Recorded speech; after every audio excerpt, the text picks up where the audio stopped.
The air in the terminal was thick with the scent of stale coffee and anxiety. On Zenith Airlines Flight 715, boarding had just begun. In seat 12, a 16-year-old Elijah Vance, a kid on the cusp of his future, was triple-checking his boarding pass. In the aisle, Emily Miller, a woman clinging to her status, saw him as just one more obstacle. She didn't see the prodigy. She saw a problem in a seat she felt she deserved, but she had no idea who was in the cockpit. In 3 minutes, her demand for respect would collide with the one man on the plane she couldn't bully the captain. The pulse of John F. Kennedy International Airport was a low, frantic thrum. It was the sound of 1,000,000 last-minute decisions of reunions and bitter goodbyes, all compressed into the cathedral-sized terminals. For 16-year-old Elijah Vance, it was just background noise. He stood near the gate for Zenith 715 to Los Angeles, a tall, lanky teenager who seemed to be trying to fold himself into invisibility. He wore simple black sneakers, neat jeans, and a nondescript grey hoodie. The only thing that marked him was the intense focus in his dark eyes, which were scanning a document on his phone that looked less like social media and more like a pre-flight checklist. He was in seat 12A Premium Economy. He'd checked the seat map a dozen times. Window just behind the wing, perfect view of the flap, and aileron assembly. Elijah was, to put it mildly, an aviation fanatic. It wasn't just a hobby, it was his language. He'd built his first working radio-controlled glider at 10. By 13, he was spending hours in a flight simulator his dad had helped him build from salvaged parts. Now, at 16, he was the youngest ever winner of the Zenith Aviation Future Leaders Scholarship, a prestigious and punishingly competitive program. This flight wasn't just a trip. It was the first day of the rest of his life. He was flying to LAX to shadow the operations crew, and if he was lucky, meet his mentor. He'd earned this. He'd earned this seat. He clutched the strap of his worn backpack, which contained not clothes but his laptop, 2 textbooks on aerodynamics, and his logbook. The boarding call for Premium Economy finally came. Elijah, ever methodical, waited for his zone, shuffled forward, and gave a shy, polite nod to the flight attendant at the door. He found 12A and slipped into it, the world outside the small, triple-paned window, instantly becoming his entire focus. He was home. 10 minutes later, the main cabin boarding was in full swing, and the atmosphere in the premium section began to curdle. Emily Miller arrived at row 12 in a cloud of expensive perfume and palpable irritation. She was a woman in her late 40s, dressed in a sharp, cream-colored pantsuit that looked increasingly out of place as she wrestled her heavy roller bag. Emily was a senior partner at a cutthroat marketing firm, and she lived her life by a simple, brutal code: you either had status or you were dirt. Her day had been a disaster. A 6 a.m. meeting had gone sideways. Her driver had been late. And now, the gold status line she prided herself on had been just as long as the regular one. She had an 8-figure pitch meeting in Los Angeles tomorrow morning, a make-or-break deal with Zenith Airlines itself, and her entire career was riding on it. She was not in the mood for this. This, in her mind, was the lanky black kid in the window seat. She stopped blocking the aisle. "Excuse me," she snapped, not at anyone in particular, but at the universe. The passenger in 12B, a nervous-looking man named Mark Chen, quickly moved his feet. Emily huffed and began with great theatrical effort to lift her bag into the overhead bin. It was heavy, and she was clearly struggling. Elijah, noticing her struggle, pulled off his headphones. "Ma'am, would you like some help with that?" Emily glanced at him, her eyes flicking over his hoodie with disdain. "I can manage my own bag, thank you." She gave it a final violent shove, and it slotted into place. She then turned her attention to her seat, 12C the aisle. She looked at Elijah in 12A. She looked at Mark Chen, the mild-mannered man in 12B. And she looked at the window. Emily hated the aisle. She felt trapped by the beverage cart, vulnerable to every passing passenger. She needed the window. It was a power position, a place to disconnect and work. She'd specifically requested it. The system must have glitched. And now this kid was in her spot. He was probably on a family ticket, some welfare-funded vacation. Her mind, wired for combat, had already written the entire story. "You're in the wrong seat," she said. It wasn't a question. Elijah blinked, pulling his headphones down around his neck.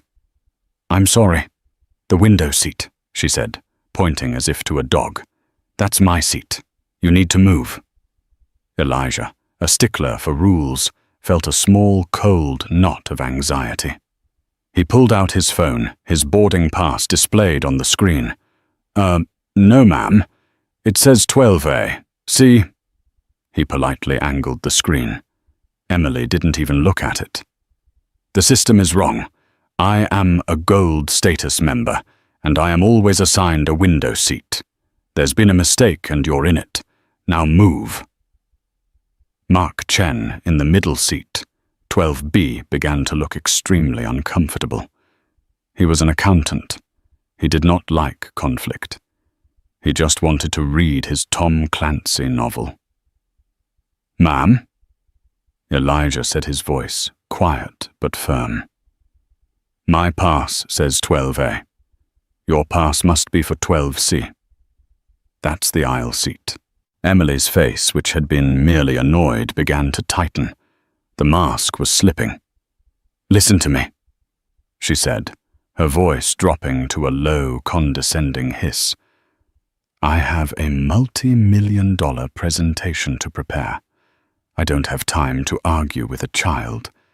You can either move to an empty middle seat in the back, or I will make you move. Do you understand me?" The threat hung in the air, heavy and toxic.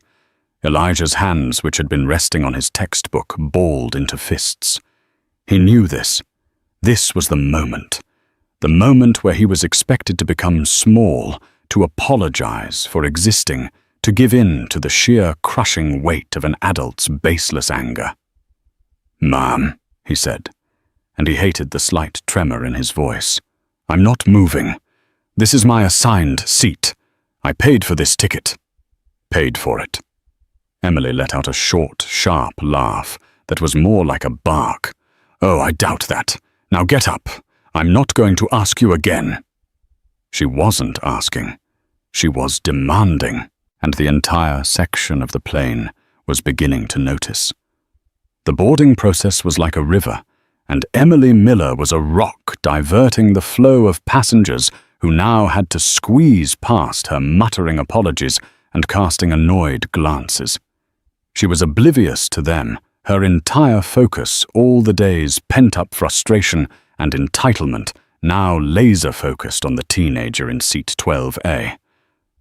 "I said get up," Emily repeated, her voice louder now. Elijah shook his head, his heart hammering against his ribs. "I'm not moving. Please, ma'am, you're holding up the line." "You don't get to tell me what I'm doing," she hissed. She turned to the man in 12B. Mark Chen on his boarding pass. "Are you going to let him speak to me like that?"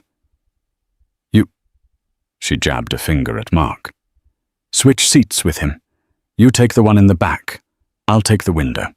He can have the middle." Mark Chen looked up, his eyes wide behind his glasses. I'm sorry, I'm 12B. This is my seat. I just want to—" "Useless," Emily muttered. She turned her full attention back to Elijah. This is what's wrong with your generation.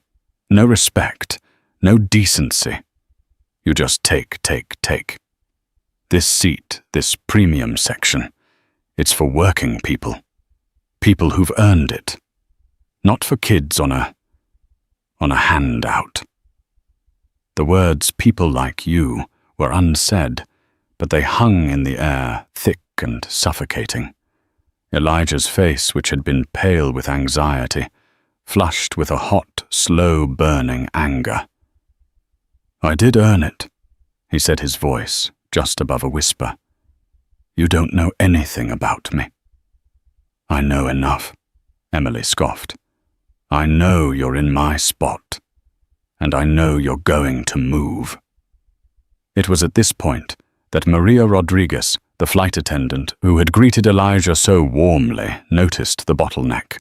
Maria was a 20-year veteran of the skies. She had seen everything. She had de-escalated brawls, comforted grieving widows, and even helped deliver a premature baby over the Atlantic. She had a PhD in human drama, and she could spot a level 4 disruptor from 100 paces. She walked toward the commotion, her customer service smile firmly in place, but her eyes were sharp. "Is there a problem here, ma'am?" she asked, her voice a calm, smooth island in the sea of Emily's agitation. Emily spun on her, energized by a new target. "Yes, there is. This boy," she spat the word, "is in my seat. He's refusing to move, and he's being incredibly rude." Maria didn't look at Elijah. Her focus was entirely on Emily. "I understand you're frustrated, ma'am. May I see your boarding pass, please?" Emily, with a triumphant smirk at Elijah, fumbled for her phone. "Here. See Emily Miller. Gold status." Maria looked at the pass. "Thank you, Miss Miller. This shows your seat as 12C. The aisle seat." "No!" Emily's voice was rising to a near shriek. "That's a mistake. I always have a window. The system always gives me a window. He must have switched it. He probably sweet-talked the gate agent." Maria's smile didn't waver, but her eyes went cold. "Ma'am, the gate agents cannot change a seat assignment without the passenger's permission, and our system shows this gentleman," she nodded politely to Elijah, "has been assigned 12A for over a month. He is in the correct seat." "I don't care." Emily was losing it. The carefully constructed facade of the business executive was cracking, revealing the raw, unadulterated entitlement beneath. "He's just a kid. He's in a hoodie. He doesn't belong in premium economy. Make him move." The dog whistle had become a bullhorn. The word "belong" echoed in the small cabin. Elijah, who had been trying to remain small, finally sat up. He looked past Emily, his eyes finding Maria's. "I'm Elijah Vance," he said, his voice clear, though he was visibly trembling. "I'm on the Zenith Future Leaders Scholarship. I'm flying to LAX for the mentorship program. This is my seat." Maria's expression softened instantly. "Mr. Vance? Of course. We're so excited to have you. Congratulations on the scholarship." This public validation, this simple act of acknowledgement, sent Emily Miller over the edge. "Scholarship!" she shrieked. "Oh, I see, a diversity program, a token. So you're taking my seat on a handout. This is discrimination. I am a paying customer. I pay his salary." She pointed at Maria. "I pay for this whole plane. I demand to speak to your supervisor. I demand you get the captain down here. Now I want this charity case removed from the flight." The scene had reached a point of no return. Passengers were filming. Mark Chen was actively trying to merge with the seat cushion. Maria Rodriguez's customer service smile finally vanished. She stood up to her full height. "Ma'am, you are now causing a major disturbance. You have used threatening language, and you are harassing another passenger who is a minor. I need you to take your assigned seat, 12C, or I will have to call the captain." "Good," Emily screamed, her face mottled with rage. "Do it, I want him. He'll sort this out. He'll understand what a real priority passenger looks like." Maria held her gaze for one long, cold second. Then she turned, unhooked the intercom from her belt, and pressed the button. "Purser to flight deck," she said, her voice betraying no emotion. "We have a passenger disturbance at 12C refusing to comply, requesting captain's presence at the gate." Emily crossed her arms, a look of vindicated fury on her face. "Good. Let's see how fast you're fired." Elijah just closed his eyes, his dream trip turning into his worst nightmare. 3 minutes. That was the time from Emily's final shriek to the sound of the reinforced cockpit door clicking open. The cabin, which had been a hive of whispers and sideways glances, went utterly silent. Even the people shuffling down the aisle froze. A pilot leaving the cockpit during boarding is a rare and serious event. It's a sign that the carefully managed script of air travel has been set on fire. The man who emerged was not just any pilot. He was tall, with a commanding presence that seemed to suck all the recycled air out of the cabin. His silver-flecked dark hair was cut in a neat military style, and his uniform was immaculate. On his shoulder, 4 gold stripes gleamed under the cabin lights. This was Captain David Harrison. He didn't look angry.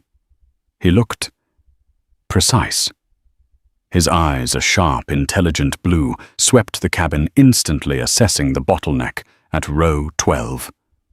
He saw Maria, her face a mask of professionalism. He saw Emily Miller, puffed up with self-righteous indignation, her arms crossed, tapping her foot. And he saw a terrified kid in a hoodie crammed against the window. Emily, seeing the captain, actually smiled. This was the authority she understood. This was the man who would validate her. "Captain," she said, her voice dripping with a newly found sycophantic politeness. "Thank goodness. I am so glad you're here. This woman," she gestured to Maria, "has been completely useless, and this person," she pointed at Elijah, "is in my seat and has been incredibly disrespectful." Captain Harrison's gaze rested on Emily for a single unblinking second. He didn't speak to her. He didn't acknowledge her complaint. He looked past her, his eyes locking on the window seat. His expression, which had been hard as stone, shifted. It wasn't a big change, just a fractional softening, a spark of recognition that completely bypassed the fuming woman in the aisle. "Elijah," the captain said. His voice was a deep baritone, and it cut through the silence. Elijah's head, which had been bowed, snapped up. His eyes, wide with a mixture of fear and confusion, met the captain's. "Captain Harrison," Elijah whispered, his voice cracking. I didn't know this was your flight." The smile on Emily Miller's face didn't just fade. It shattered. It was as if the floor had dropped out from under her. You know him," she stammered. Captain Harrison finally turned his full attention to Emily. The fractional warmth he'd shown Elijah was gone, replaced by an arctic chill. "Ma'am, I do," he said, his voice dangerously quiet. "This boy is Elijah Vance. He is the national winner of the Zenith Aviation Future Leaders Scholarship.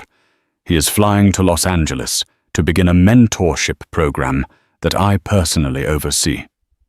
He took a step closer, forcing Emily to take an involuntary step back. "To be more precise, Ms. Miller, he is my personal guest on this aircraft, and he is my mentee." The silence that followed was absolute. You could have heard a pin drop on the industrial-grade carpet. Mark Chen, in 12B, let out a breath he seemed to have been holding for a full minute. But Emily's brain was scrambling, trying to recalculate to find a new angle.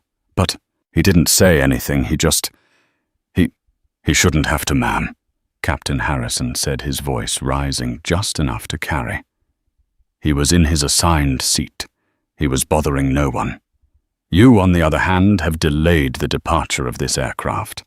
You have harassed a member of my flight crew, and you have verbally assaulted a minor. He turned his gaze to Maria, who had remained silent and watchful. Ms. Rodriguez, give me the report. Maria stepped forward, her professionalism a shield.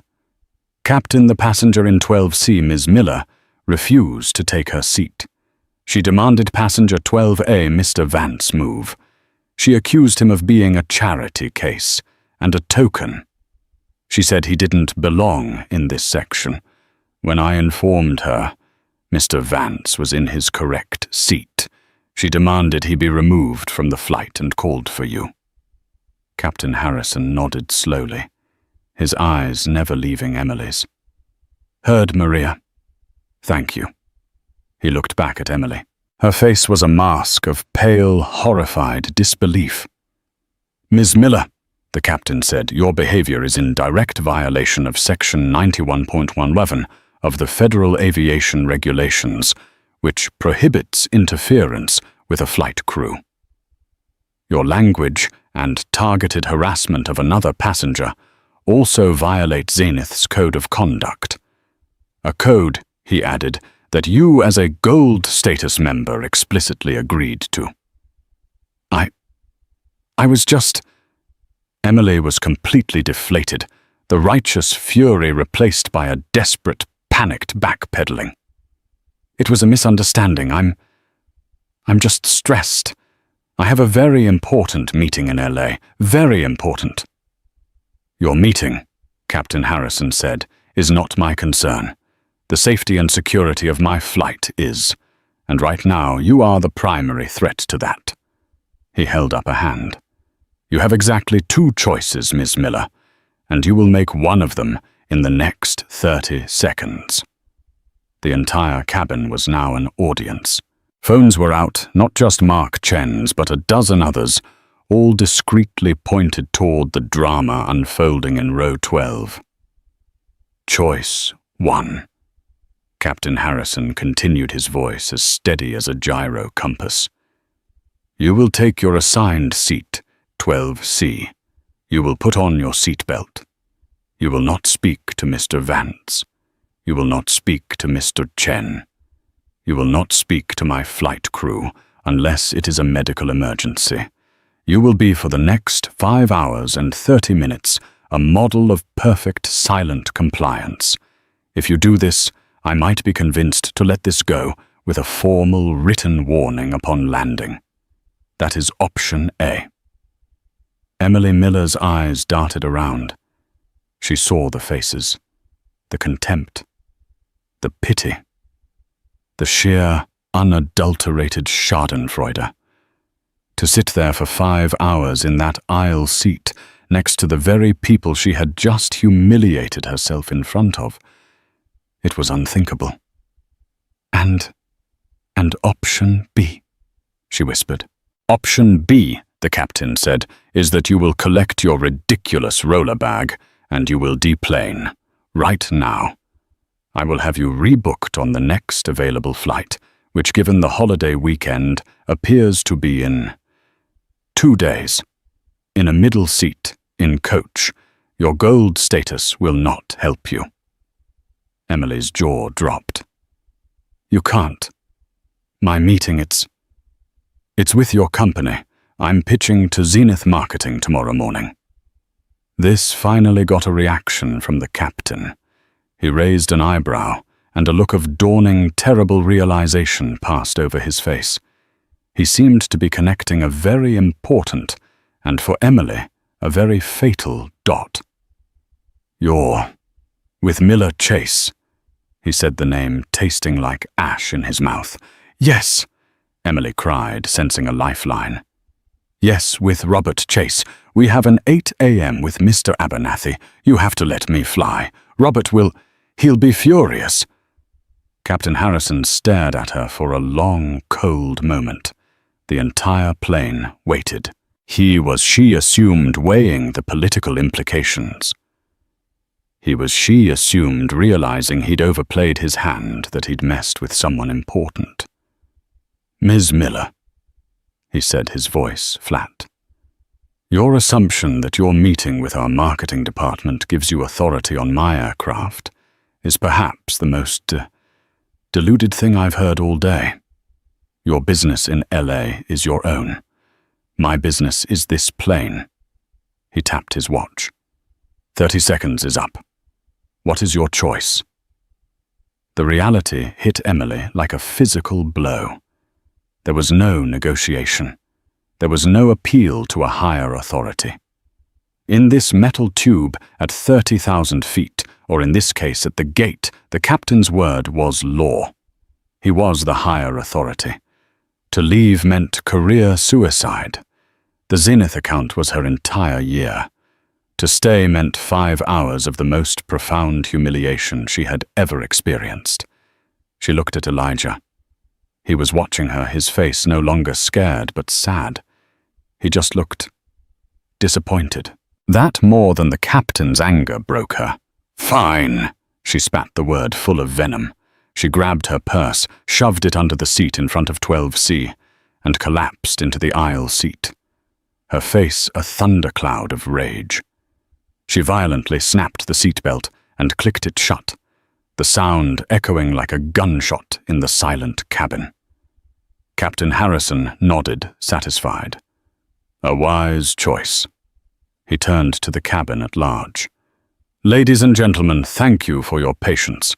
My crew will be coming by to complete their final checks. We should be underway shortly." He then looked down at Elijah, and the ice melted. "Elijah," he said, his voice full of warmth. "It's good to see you, son. I'm sorry about this." It's okay, Captain," Elijah stammered. "It's not, but we'll deal with it." He gave Elijah a reassuring pat on the shoulder. "I've got to fly this plane, but you come see me on the flight deck when we land, you hear me? I've got a surprise for you. We'll get you out of this seat before the rest of the cabin." "Yes, sir. Thank you, Captain." Captain Harrison gave a final steely glance at Emily Miller, who was staring fixedly at the seat back in front of her, her entire body rigid with fury. He nodded to Maria a silent, "Thank you," and walked back to the cockpit, the cabin parting for him once more. The cockpit door clicked shut. The engines began to spool, and the longest 5-hour flight of Emily Miller's life began. The flight from JFK to LAX is a grueling 5.5 hours on a good day. For the passengers of row 12, it was an eternity. The plane took off, and as it climbed through the low-hanging clouds over Queens, a thick, suffocating tension settled over the premium cabin. Emily Miller sat like a statue, her arms crossed, her jaw set. She had pulled out her laptop ostensibly to work on the multi-million-dollar presentation, but she was just staring at a blank PowerPoint slide. Her fingers were poised over the keyboard, but she wasn't typing. She was vibrating with a silent, impotent rage. Every small kindness from the flight crew was to her a tiny, calculated insult. When Maria Rodriguez came by with the beverage cart, she asked Elijah and Mark what they'd like. "Mr. Vance, can I get you anything?" "A Coke, some juice. It's all complimentary." "Just a water, please, Miss Rodriguez." "Thank you." "Mr. Chen." "Just a ginger ale, please." Then Maria turned to Emily. Her voice was flat professional and utterly devoid of warmth. "And for you, ma'am?" Emily just stared ahead. "Nothing." "Very well." Maria moved on. Emily felt the snub like a physical slap. The warmth she'd given that kid, and the ice she'd been given, She was the gold status member. She was the one paying for this. Meanwhile, Mark Chen, the accountant in 12B, was having his own internal crisis. He was a witness. He had seen the whole thing. He had filmed the first part of it before the captain arrived, his phone resting on his knee. He'd captured Emily's handout and token comments clearly. He'd stopped when the captain arrived, sensing the shift in authority. But he had the most damning evidence. He was a non-confrontational man. But this felt different. He looked at the kid Elijah, who had put his headphones back on and was now furiously scribbling notes in a textbook, trying to reclaim his focus. He looked at the woman, Emily, who was radiating pure poison. Mark made a decision. He quietly opened his email, attached the 45-second video file, and wrote a subject line, "Passenger harassment on Zenith 715. He found the general info at email for Zenith Airlines. It was a long shot, but he hit send. Then, just to be sure, he uploaded it to his own private cloud. He would decide what to do with it later. Elijah, for his part, was trying to disappear. He felt the heat of Emily's anger radiating from 2 feet away. He felt the pitying or curious glances from other passengers as they walked to the lavatory. He hated this. He hated being the center of a story. He was a numbers guy. He liked lift-to-drag ratios and fuel burn equations. He didn't like human drama. He tried to focus on his work. Captain Harrison. The Captain Harrison. David 0G Harrison, they called him. A legend. An ex-Air Force test pilot who had transitioned to commercial and now headed the entire mentorship program. Elijah had dreamed of meeting him, of shaking his hand. And their first meeting was this. Him being rescued like a damsel. He felt a wave of shame. He pushed it down. Harrison had called him son. He had stood up for him. That meant something. He just had to get through this flight. 2 hours in Emily's bladder, a traitor to her pride, demanded a visit to the lavatory. She unbuckled, stood up, and had to ask Mark and Elijah to move. "Excuse me," she said, the words clipped. Mark Chen scrambled to his feet. Elijah, unhooking his laptop, carefully stood in the aisle to let her pass. Their eyes met for a fraction of a second. Emily's were filled with pure, unadulterated hatred. Elijah's were just tired. She brushed past him, her shoulder deliberately bumping his. When she returned, she found Elijah and Mark already seated. She sat down, buckled up, and went back to staring at her blank laptop screen. The rest of the flight was a silent war of attrition. The sun tracked across the continent, the cabin darkened, and the tension in row 12 only got thicker. Emily Miller wasn't just losing a day. She was stewing in a broth of her own making, and the realization was dawning that the consequences of her 3-minute tirade were far from over. As the 737 began its long, graceful descent into the haze of Los Angeles, the fasten seatbelt sign chimed. Captain Harrison's voice came over the intercom, a smooth, professional balm. "Folks, this is the captain. We're on our final approach to LAX. We'll be on the ground in about 20 minutes. Weather in LA is a beautiful 75 degrees and clear. On behalf of your entire Zenith crew, I want to thank you for flying with us." He paused, then added one final non-standard note. "And as a personal request, we ask that you remain seated until the aircraft has come to a complete stop at the gate. We have a special guest today who needs to deplane first. Thank you for your cooperation." Emily Miller's blood ran cold. A special guest. She knew. She knew. This was the final humiliation.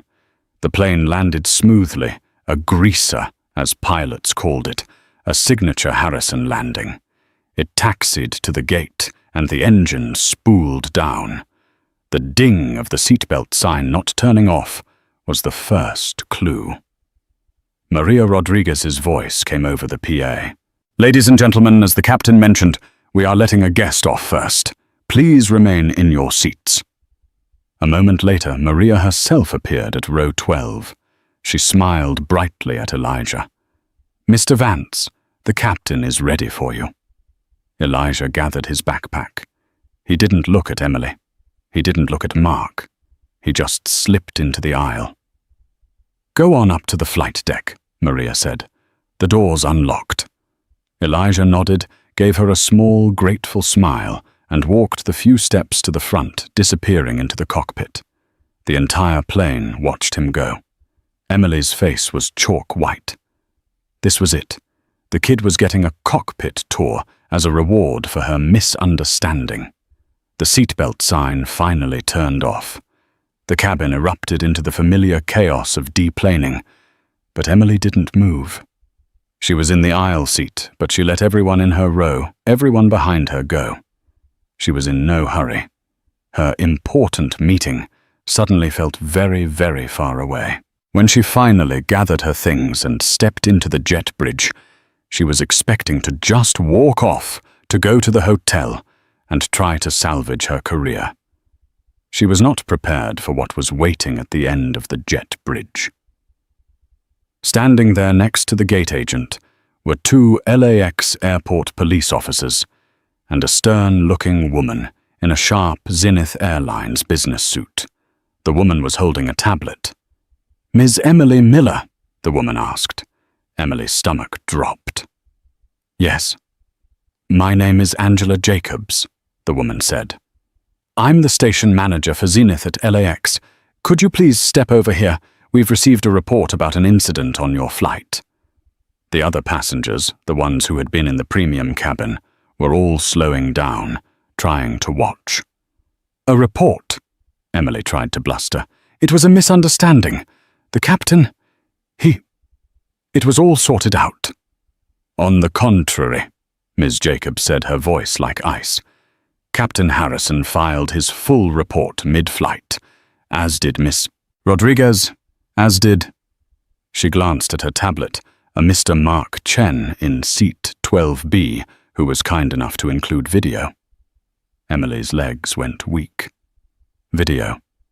Ms. Miller," Ms. Jacobs said, "your behavior on today's flight was unacceptable. You verbally harassed a minor, you interfered with a flight crew, and you used racist and derogatory language." "I did not," Emily gasped. I'm not a racist. Your claim that Mr. Vance was a token and a charity case who didn't belong in his seat has been noted by 3 separate witnesses, including the flight crew. As a result, Zenith Airlines is revoking your gold status and all associated privileges effective immediately. "You can't do that!" Emily shrieked, her voice echoing in the terminal. "We can and we have," Ms. Jacobs said calmly. "It's in the terms and conditions of the A-Advantage program. Conduct unbecoming is a clear violation. You are also banned from all Zenith Airlines flights for a period of 1 year. A year.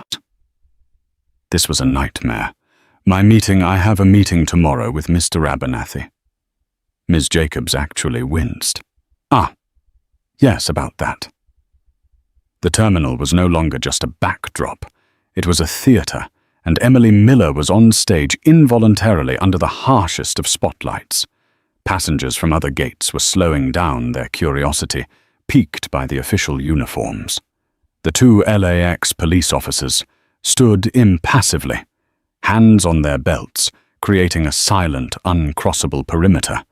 They weren't there to arrest her, Ms. Jacobs had said. They were there, she now realized, to contain her, like a hazardous spill. "About my meeting." Emily repeated the thread of panic in her voice, fraying into pure, raw terror. "Yes," Ms. Jacobs said. She held her tablet like a stone carving of a death warrant. The video Mr. Chen sent to our general customer service box. Well, that's usually a black hole. But his email sent mid-flight was passionate. He mentioned racist abuse and harassment of a minor. That got it flagged, and when the system cross-referenced your name, Emily Miller, with our high-priority passenger manifest for tomorrow's corporate meetings, it set off every alarm on the floor. What does that mean? Emily's mouth was dry. She could taste the stale, recycled air of the plane. It means Ms. Miller. Ms. Jacobs, said her voice dropping, that your make-or-break pitch with Mr. Abernathy was for the Zenith Future Leaders program. Emily's blood didn't just run cold, it turned to wash. The what? She stammered, though she knew what was coming. The Zenith Aviation Future Leaders Scholarship. Your firm was pitching the new national marketing campaign for it. The program Mr. Vance won. The program Mr. Abernathy founded and considers his personal legacy. The video of you calling his star recipient the poster child for his entire $20 million initiative a token and a charity case. Ms. Jacobs didn't need to finish. She tapped her tablet. Mr. Abernathy has already seen the 45-second clip. Twice. Emily Miller stopped breathing. The dots didn't just connect. They collided with the force of a head-on crash. The pitch, the scholarship, the kid, the captain, her meeting, her career. It was all one single interconnected web, and she had just set the entire thing on fire. Her mind flashed to the PowerPoint slides she'd been staring at for 5 hours.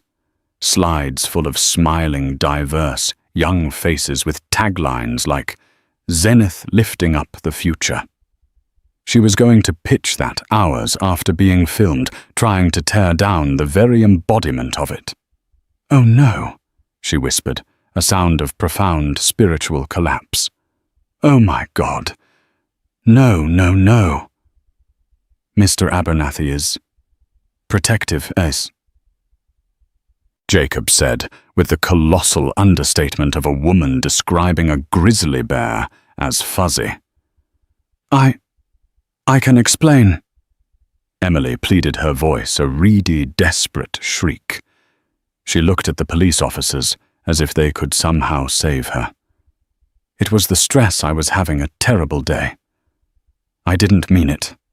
I'm not a racist. It was a mistake. Ms. Miller, your meeting was the mistake." Ms. Jacobs said, her voice now completely devoid of any human sympathy. "Your meeting for tomorrow morning is, needless to say, cancelled. Mr. Abernathy's exact words in his email to me 2 hours ago were, 'Anyone who treats a member of my team and Elijah Vance is a member of my team. Like that will never set foot in a Zenith boardroom. Ever. Tell her Miller Chase is blacklisted. Permanently. And send my personal regards to Captain Harrison for his decisive action.' Blacklisted. The word was a legal and financial death sentence. Her partner, Robert Chase. He wouldn't just be angry. He wouldn't just fire her. He would destroy her. This wasn't just a lost account. This was the end of the firm. She had just annihilated 2 decades of work. She was spiraling, falling into a black pit of her own making, and just when she thought she had finally hit the bottom, the ground opened up again. A door from the jet bridge clicked open. Out walked Captain David Harrison, his flight bag in one hand. He was laughing, a deep, easy sound that filled the tense silence. He was chatting warmly with the young man next to him. It was Elijah. But it wasn't the Elijah from seat 12A. The worn grey hoodie was gone. In its place, he wore a brand-new official Zenith Airlines flight jacket. It was a deep navy blue with epaulet holders on the shoulders and a crisp embroidered Zenith logo on the breast. Underneath it, on the left, was a second patch, a set of silver wings with a torch in the center, the official insignia of the future leaders, and stitched beneath it in gold thread, E. Vance. The surprise from the captain wasn't just a tour, it was an anointing. It was a uniform. Elijah looked transformed. He was standing taller, his shoulders back. The jacket, a perfect fit, gave him an air of profound, indisputable authority, of belonging. He wasn't a kid in a hoodie anymore.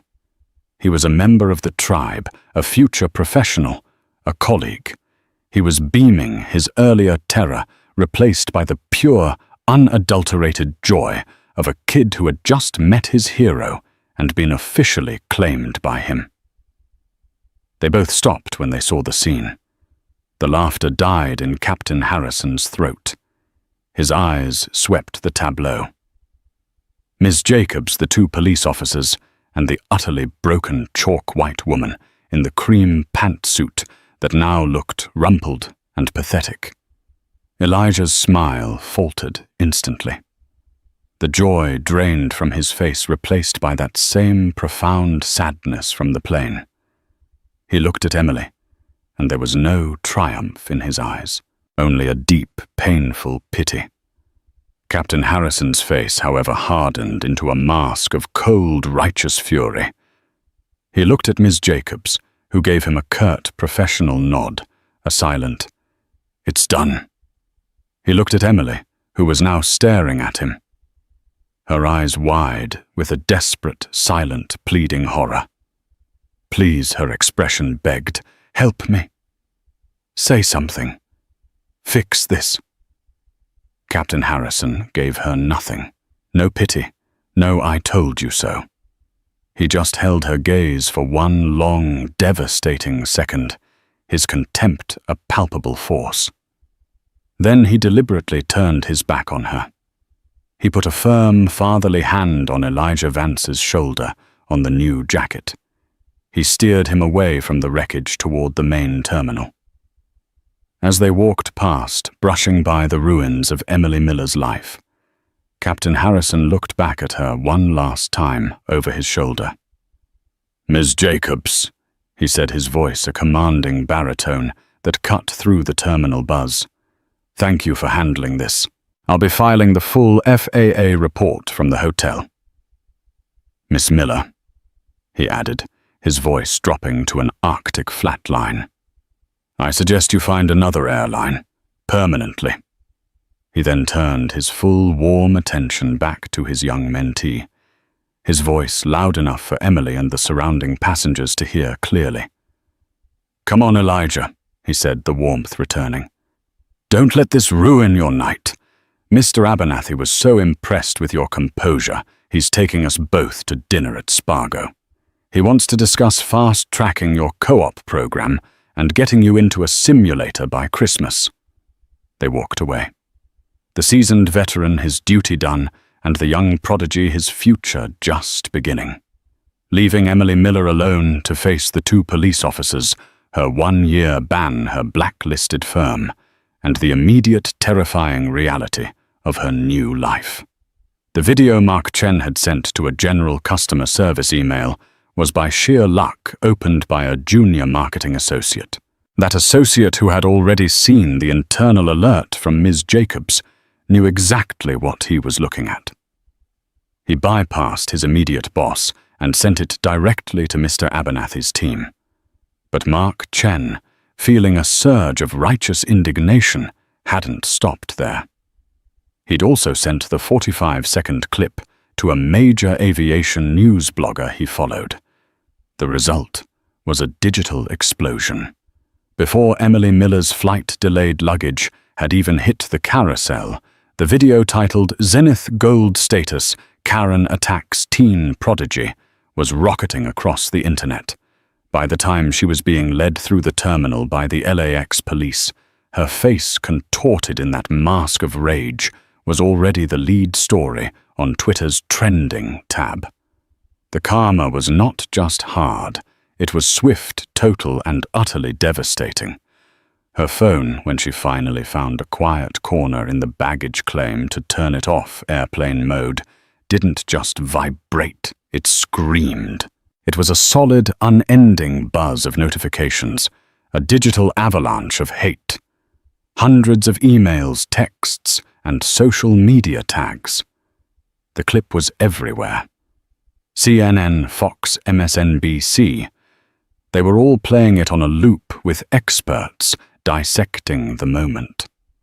Her multi-million-dollar presentation was now a footnote to her new identity, plain Karen. She tried to call an Uber, but her corporate credit card was declined. Odd, she thought her mind still foggy with panic. She tried her personal card, also declined. She didn't know that her firm's CFO, upon seeing the video and Robert Chase's apoplectic email, had immediately frozen all her corporate accounts, and as a precautionary measure against legal fees, had a company lawyer put a temporary freeze on her personal assets tied to the partnership. She was alone, in LA, with no money and no way home. Then the one call she was dreading came through. Robert Chase, her partner. Emily. His voice was not human. It was a low, cold vibration of pure, unadulterated rage. Rob, please let me explain. It was the stress, the meeting. I wasn't thinking. You weren't thinking, he hissed. No, you're right. You were just being, weren't you? This is who you are, Emily. I've seen glimpses, but this is a masterpiece. Rob, I can fix this. I'll issue an apology. An apology. You think I'm sorry fixes this, Emily. I've spent the last hour on the phone with Zenith's general counsel. They're not just blacklisting our firm. They're exploring a breach of conduct lawsuit against us for harassment, claiming you were a representative of our brand. Our entire West Coast portfolio is under review. Our stock, if we were public, we'd be bankrupt. You've destroyed 20 years of work in 3 minutes. What do I do? She whispered, sinking onto a hard plastic bench, the smell of Cinnabon from the food court making her want to retch. Here's what you do, Emily. Nothing. You are to have no further contact with this firm. Our lawyers have already invoked the morality clause in our partnership agreement. You are, as of 5:01 p.m. Pacific Time, voted out. Your shares are forfeit to cover damages. Don't come back to the office. Don't call me again. You are a radioactive nothing. The line clicked dead. She was stranded. She was banned. She was unemployed. She was in every meaningful way erased. Her hard karma wasn't a single event, it was the rest of her life. A social and professional prison of her own, making where every Google search of her name for all time would begin and end with this day. Elijah Vance's life, meanwhile, changed just as radically, but in the opposite direction. The story was irresistible. Hero captain defends aviation prodigy from bully. Zenith Airlines, in a move that was equal parts moral imperative and PR genius, embraced the narrative. They didn't just issue a statement, they launched a campaign. They confirmed Elijah's scholarship, his perfect 4.0 GPA, his logged simulator hours, and his volunteer work teaching STEM to younger kids. They released a statement condemning Ms. Miller's behavior, and in the same breath announced a new $10 million endowment for the Future Leaders Program, naming Captain David Harrison as its full-time executive director upon his upcoming retirement. Elijah, with his parents and Captain Harrison by his side, did exactly one television interview. He sat there not in his hoodie, but in the new flight jacket Harrison had given him, and he spoke. The interviewer, expecting anger instead, found grace. "That woman, I'm not angry at her," Elijah said, his voice calm and clear. "Honestly, I just felt sorry for her. She seemed like she was having the worst day of her life. I wish she hadn't tried to make it my worst day too. All I've ever wanted to do is fly. I just want to focus on that."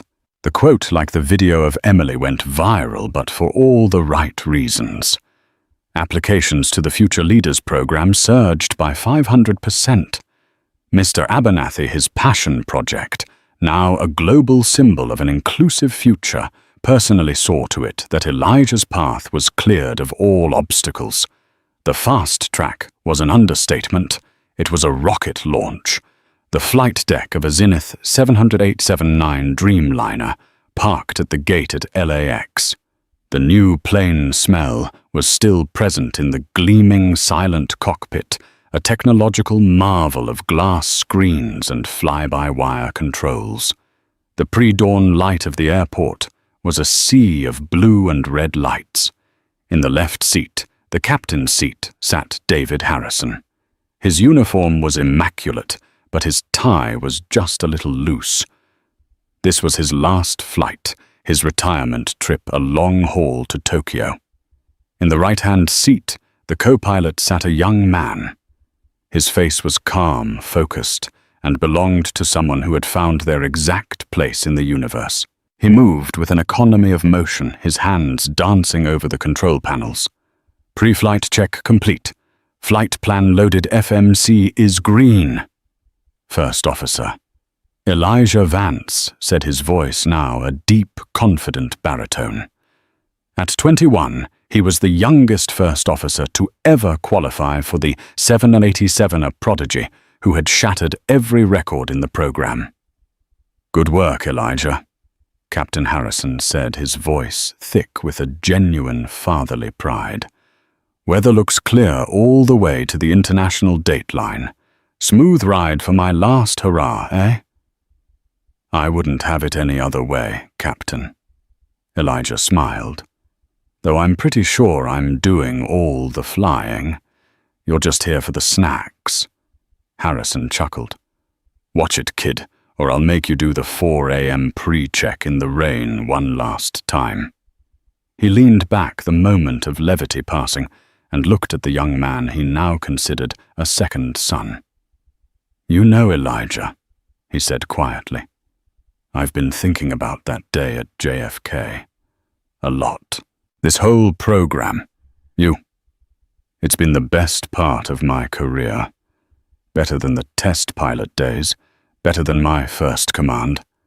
You changed my life that day, David," Elijah said, using his first name as he now did on the ground. "You changed mine," Harrison countered. "I was getting crusty. This job was becoming about schedules and fuel reports. That day, you and her, it reminded me what this is all about. It's not the planes, it's the people. It's about getting them where they're going safely and with dignity. You reminded me of that." He pointed to the window seat in the cockpit just behind Elijah's. "That's why I've always loved the window seat. Best view in the house." Elijah's smile widened. He turned back to the controls, his hands resting on the yoke. "I never did ask you. That day on the plane. What were you going to do if I hadn't stepped in?" Elijah paused, his gaze fixed on the long runway, lit up and waiting. "I wasn't going to move, Captain," he said, his voice perfectly steady. "I'd earned that seat. I knew where I was supposed to be. I was just waiting for the plane to." Harrison grinned. "Yeah, you did." He clapped him on the shoulder. "Well, you've earned this one too. You ready to fly us to Tokyo, first officer? Get this old man retired?" Elijah Vance turned a bright, confident smile on his face, a future he had earned waiting for him in the sky. "Ready when you are, Captain." And that's the story of Flight 715. It just goes to show you that the status you think you have can be taken away in a second, but your character, that's what defines you. Emily Miller thought her gold card made her better than everyone else, but she forgot that respect isn't a perk. It's something you earn. Elijah Vance and Captain Harrison showed us what real-life heroes look like. They don't just fly planes. They stand up for what's right, even when it's hard. It's a real-life story that reminds us that a little bit of kindness costs nothing, but a lack of it can cost you everything. What did you think of Emily's hard karma? Was it deserved? Let me know your thoughts in the comments below. We read every single one. If you enjoyed this story and want more real-life drama karma and incredible twists, make sure you hit that like button, share this video with someone who needs to see it, and most importantly, subscribe to the channel and turn on all notifications. We have new stories dropping every week, and you don't want to miss a single one. Thank you for listening.